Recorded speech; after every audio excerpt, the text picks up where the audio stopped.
2026년 7월 31일 금요일 금요 기도회에 참여하신 모든 주의 지체들을 사랑하며 축복합니다. 오늘 본문의 말씀은 이사야서 24장 21절로 23절 말씀을 통해 성도의 소망이라는 제목으로 하나님의 말씀을 나누고자 합니다. 오늘 본문의 말씀 이사야서 24장 21절로 23절 말씀 제가 받들어 봉독합니다. 이사야서 24장 21절로 23절입니다. 그날의 여호와께서 높은 데에서 높은 군대를 벌하시며 땅에서 땅의 왕들을 벌하시리니 그들이 죄수가 기쁜 옥에 모임같이 모이게 되고 옥에 갇혔다가 여러 날 후에 형벌을 받을 것이라. 그때의 달이 수치를 당하고 해가 부끄러워하리니 이는 만군의 여호와께서 시온산과 예루살렘에서 왕이 되시고 그 장로들 앞에서 영광을 나타내실 것임이라. 아멘. 오늘 우리가 함께 읽은 이사야서 24장의 말씀은 성경에서 흔히 이사야의 묵시라고 불리는 부분의 시작입니다. 24장부터 27장까지는 한 도시나 한 나라만을 향한 예언이 아니라 온 세상과 모든 민족을 향한 하나님의 마지막 심판과 회복을 선포하는 말씀입니다. 지금까지 이사야는 바벨론, 모압, 애굽, 두로와 같은 여러 나라들을 향하여 하나님의 심판을 예언했었죠. 그러나 24장에 이르면 시선이 한 나라를 넘어서 온 세상으로 확대됩니다. 24장 1절은 이렇게 시작하고 있죠. 보라, 여호와께서 땅을 공허하게 하시며 황폐하게 하시며 지면을 뒤집어 엎으시고 그 주민을 흩으시리니. 그렇습니다. 여기서 땅이라고 하는 단어는 단순히 이스라엘을 가리키는 말은 아니겠죠. 원문 히브리어는 세상 전체, 인간이 살아가는 모든 영역을 의미하기도 합니다. 즉 하나님께서는 온 세상의 죄악을 심판하신다는 것이죠. 이사야서 24장을 오늘 마무리하면서 24장 전체를 읽다 보면 반복되는 단어들이 있죠. 무너지다, 황폐하다, 슬퍼하다, 황무하다, 기쁨이 사라지다, 술 마시는 즐거움도 없어지고 노래도 끊기고 성읍은 회폐허가 되고 땅은 흔들리며 세상은 죄 때문에 무너집니다. 왜 이런 일이 일어날까요? 이사야 24장 5절에서는 분명한 이유를 밝히고 있습니다. 땅이 또한 그 주민 아래에서 더럽게 되었으니 이는 그들이 율법을 범하며 율례를 어기며 영원한 언약을 깨뜨렸음이라. 그렇죠. 세상이 무너지는 이유는 경제 때문도 아니고 정치 때문도 아니며 기후 때문도 아니죠. 성경은 근본적인 원인을 죄라고 말하고 있죠. 죄는 하나님과의 관계를 깨뜨리고 사람과 사람의 관계를 무너뜨리며 결국 세상 전체를 황폐하게 만듭니다. 그래서 이사야서 24장은 죄로 인해 심판받는 세상을 매우 생생하게 보여주는 장이라고 할 수 있겠죠. 그런데 놀라운 것은 이처럼 심판으로 가득한 이사야 24장의 마지막이 절망으로 끝나지 않고 있다는 사실이죠. 오늘 본문의 말씀은 이사야서 24장 21절부터 분위기가 달라집니다. 하나님께서는 하늘의 군대와 세상의 왕들을 심판하시고 마침내 본문 23절 말씀 가운데 만군의 여호와께서 시온산과 예루살렘에서 왕이 되시고 그 장로들 앞에서 영광을 나타내실 것임이라. 그렇습니다. 하나님께서 왕이 되십니다. 심판으로 끝나는 것이 아니라 하나님의 통치로 끝나는 것이죠. 바로 이것이 오늘 말씀의 핵심이며 오늘 설교 제목인 성도의 소망인 것이죠. 그렇다면 여기서 우리는 한 가지 질문을 던질 수 있을 겁니다. 도대체 성도란 누구인가? 라는 거죠. 우리는 교회에 오래 다닌 사람을 성도라고 부르기도 하죠. 직분을 가진 사람을 성도라고 부르기도 합니다. 하지만 성경은 성도를 그렇게 정의하고 있지 않죠. 신약에서 성도라는 단어는 원문 헬라어의 의미로 구별된 사람이란 뜻입니다. 구약에서도 같은 개념이 사용되고 있는데요. 히브리어 원문 단어로는 거룩하다, 구별되었다 라는 의미를 가지고 있습니다. 그러므로 성도란 완벽한 사람이 아니라 하나님께 속하도록 구별된 사람이라는 뜻이겠죠. 죄가 없어서 성도가 아니라 하나님께서 자신의 백성으로 부르셨기에 성도라는 것입니다. 신약 베드로전서 2장 9절은 이렇게 말하고 있죠. 너희는 택하신 족속이요 왕같은 제사장들이요 거룩한 나라요 그의 소유가 된 백성이니 이는 너희를 어두운 데서 불러내어 그의 기이한 빛에 들어가게 하신 이의 아름다운 덕을 선포하게 하려 하심이라. 그렇습니다. 성도는 하나님의 소유입니다. 세상에 살지만 세상에 속한 사람이 아니라는 거죠. 세상의 가치관으로 살아가는 사람이 아니라 하나님의 나라를 바라보며 살아가는 사람이라는 것입니다. 그래서 성도의 가장 큰 특징은 환경이 아니라 소망으로 살아간다는 거죠. 세상 사람들의 소망은 돈이 많아지면 행복할 것이다 라고 생각하는 거겠죠. 건강하면 괜찮을 것이라고 생각합니다. 권력을 가지면 안전할 것이라고 생각하죠. 그러나 이사야서 24장은 그 모든 것이 한순간에 무너질 수 있다고 말합니다. 돈도 권력도 나라들도 문화도 문명도 모두 하나님의 심판 앞에서는 무너질 수밖에 없다는 거죠. 그러므로 성도의 소망은 세상에 있지 않아야 합니다. 성도의 소망은 오직 하나님께 있어야 하는 거죠.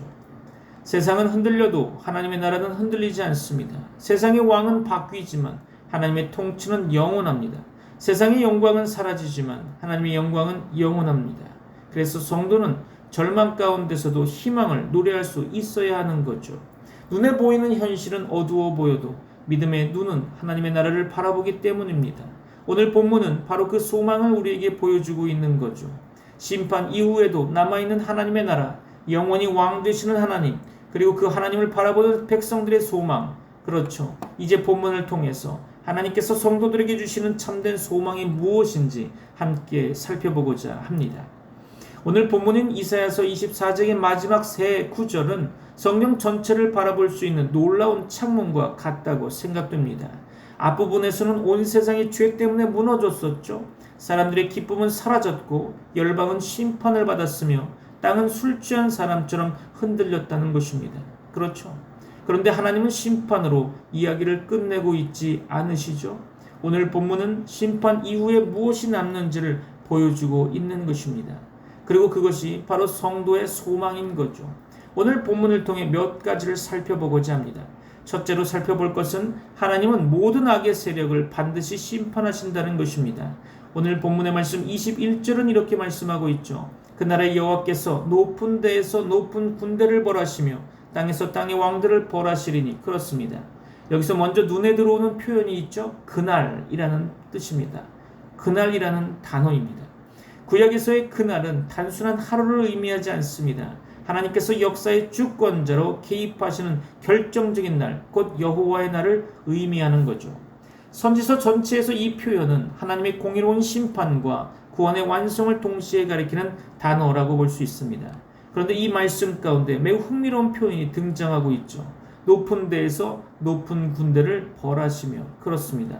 여기서 높은 군대는 히브리어 단어로 살펴보면 하늘의 군대를 의미합니다. 학자들은 이 표현을 두 가지로 해석하고 있는데요. 첫째는 하나님을 대적하는 타락한 영적 세력, 곧 악한 영들과 사탄의 권세라는 거죠. 둘째는 하나님처럼 높아지려는 세상의 권력과 교만한 통치자들을 상징하는 표현으로 보고 있습니다. 사실 성경에서는 이 둘을 분리하고 있지 않습니다.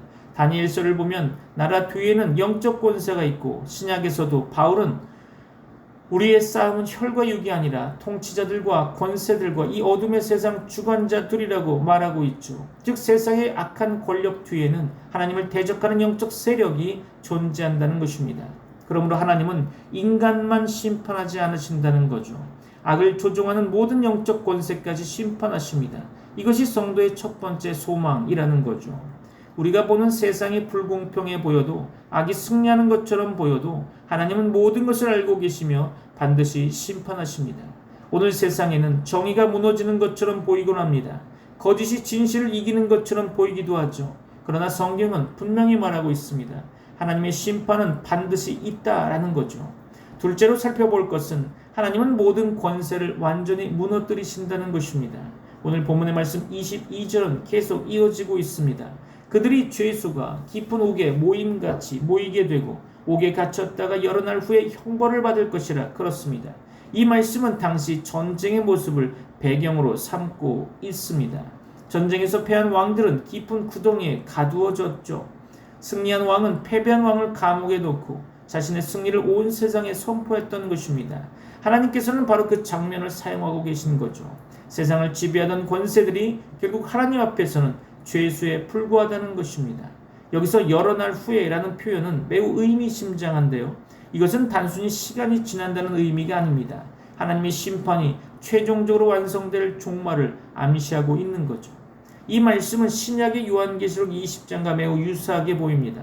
사단이 무적행에 결박되었다가 마지막 심판을 받는 장면이 바로 여기에 예표되어 있는 거죠.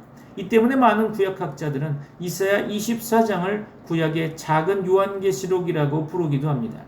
여기서 우리는 중요한 신학적 사실을 발견하게 되죠. 하나님의 심판은 일시적인 징계가 아니라는 것입니다. 궁극적인 승리인 거죠. 악은 잠시 활동할 수 있지만 영원히 승리하지는 못합니다. 성도의 소망은 세상이 좋아질 것이라는 낙관주의가 아닙니다. 하나님께서 결국 악을 끝내신다는 믿음인 거죠. 셋째로 살펴볼 것은 성도의 가장 큰 소망은 하나님께서 왕이 되신다는 것입니다. 오늘 본문의 철정은 23절에 있죠. 그때 달이 수치를 당하고 해가 부끄러워하리니 이는 만군의 여호와께서 시온산과 예루살렘에서 왕이 되시고 그 장로들 앞에서 영광을 나타내실 것임이라. 아멘. 그렇습니다. 여기서 달과 해는 고대 근동에서 가장 강력한 존재였죠. 사람들은 태양을 신으로 섬겼고 달을 신으로 숭배했습니다. 그러나 하나님께서 영광 가운데 나타나시면 해와 달조차 그 빛을 잃게 된다는 거죠. 이 표현은 하나님의 영광이 피조물의 모든 영광을 압도한다는 상징적인 언어입니다. 성경은 같은 모습을 여러 번 보여주고 있죠. 모세가 하나님의 영광을 경험하고 얼굴에서 광채가 났다고 성경은 기록하고 있죠. 예수님께서 변화산에서 영광을 나타내셨으며 요한계시록에서는 새 예루살렘에 해와 달이 필요 없다고 말하고 있습니다. 왜 그럴까요? 하나님의 영광 자체가 빛이 되기 때문입니다. 그리고 본문은 이렇게 선언하고 있죠. 여호와께서 왕이 되십니다. 그렇습니다. 사실 하나님은 지금도 왕이십니다. 믿습니까? 그런데 여기서 말하는 왕 되심은 하나님의 통치가 온 세상 가운데 완전히 드러나는 순간이라는 것입니다. 이것이 바로 하나님 나라의 완성인 거죠. 신약에서는 예수 그리스도께서 다시 오실 때 이 말씀이 완전히 성취될 것입니다. 사도 바울은 모든 무릎이 예수의 이름 앞에 꿇게 될 것을 빌립보서 2장에서 말하고 있죠.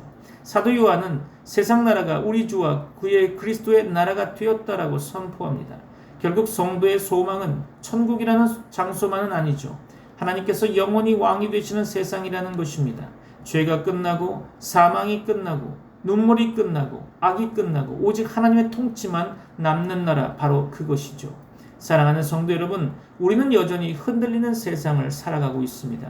국가도 흔들리고 경제도 흔들리며 건강도 흔들리고 우리의 삶도 흔들리고 있습니다. 그러나 오늘 이사야는 우리에게 말하고 있죠. 흔들리는 세상을 바라보지 말고 영원히 흔들리지 않는 왕을 바라보라는 것입니다. 세상의 왕들은 역사 속으로 흘러가죠. 권력도 영원하지 않습니다. 재물도 사라질 수 있다는 거죠. 그러나 하나님의 나라는 영원한 것입니다. 그래서 성도는 현실 때문에 절망하지 않습니다. 세상의 끝을 보기 때문이 아니라 역사의 마지막에 서 계시는 하나님을 보기 때문이죠. 오늘도 우리의 소망은 세상의 형편이 아니라 시온에서 영광 가운데 왕으로 다스리시는 하나님께 있다는 것입니다. 이 소망이 있기에 성도는 어떤 시대에도 믿음을 잃지 않고 살아갈 수 있는 거죠. 말씀을 마무리하려고 합니다. 결단의 시간이 되기를 바랍니다. 오늘 우리는 본문의 말씀을 통해 하나님의 말씀을 살펴보고자 합니다. 그렇죠? 오늘 우리는 본문의 말씀을 통해 하나님의 말씀을 살펴보았습니다. 우리가 의지했던 것들은 생각보다 쉽게 무너지죠. 그러나 오늘 하나님께서는 우리에게 이렇게 말씀하십니다. 세상이 아니라 나를 바라보아라. 그렇습니다. 마지막에 남는 것은 세상이 아니라 하나님이시기 때문에 오늘 주시는 하나님의 음성에 귀 기울이시기를 바랍니다.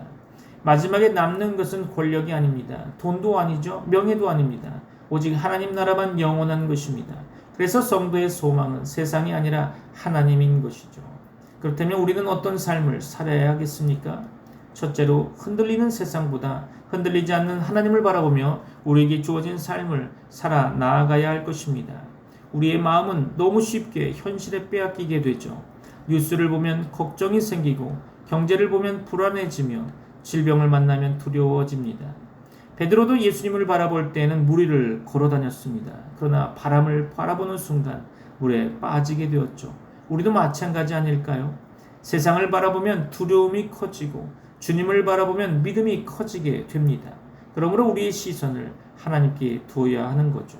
성도의 소망은 환경이 아니라 하나님이십니다. 믿습니까?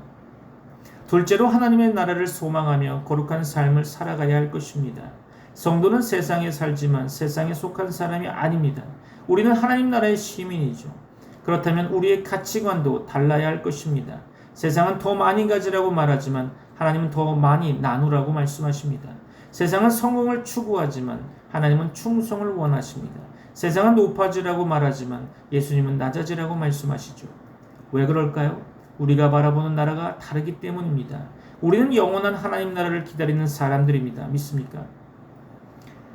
그러므로 우리의 삶 속에서 정직함을 지키고 사랑을 실천하며 용서하고 거룩함을 선택하는 것이 하나님 나라를 기다리는 성도의 삶인 거죠.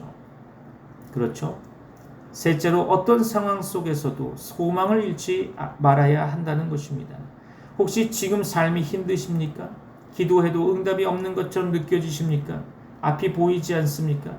오늘 이사야는 우리에게 마지막 장면을 기억하라고 말씀합니다.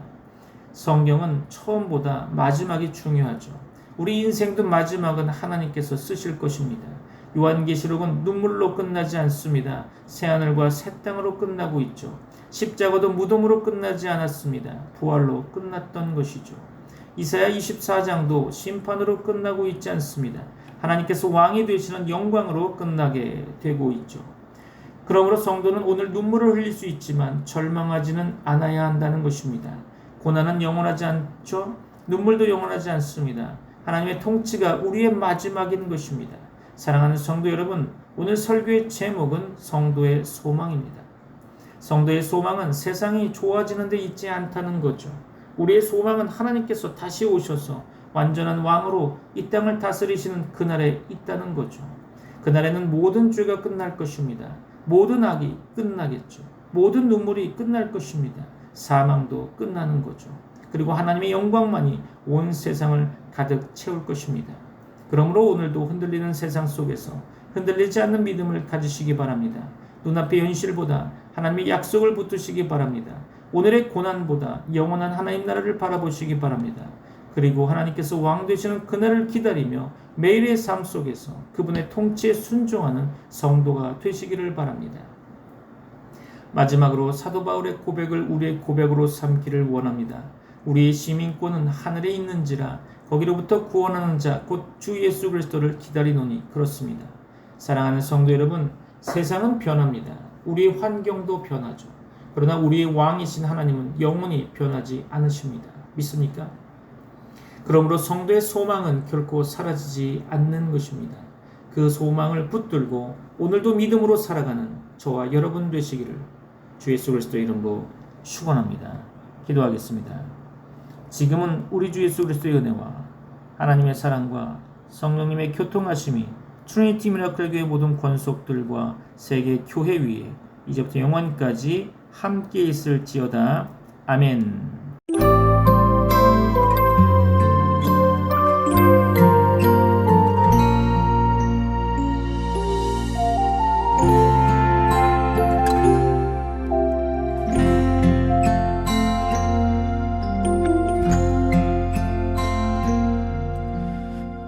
세상을 살아가는 동안에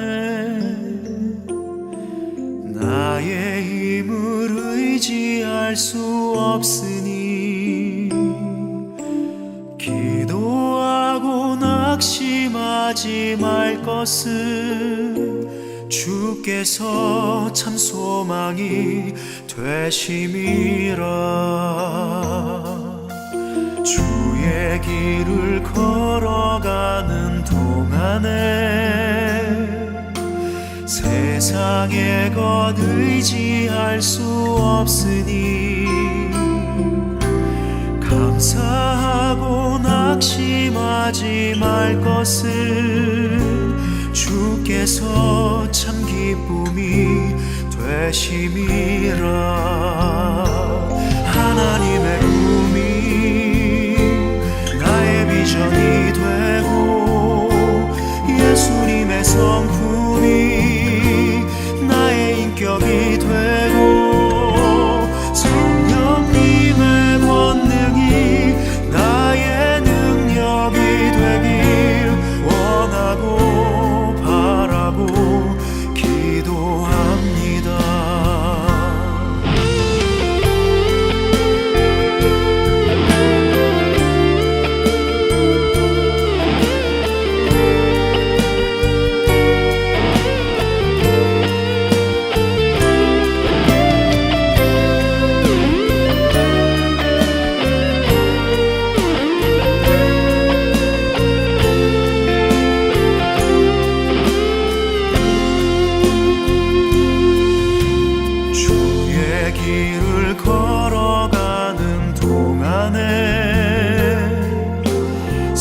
세상의 것 의지할 수 없으니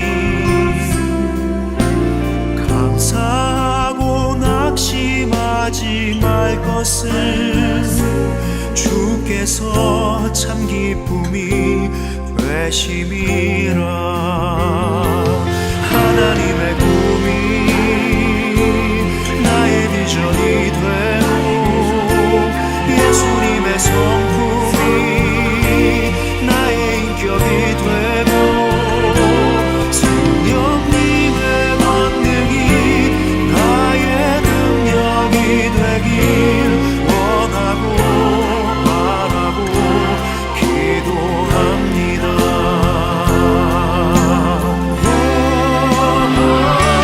하나님의 꿈이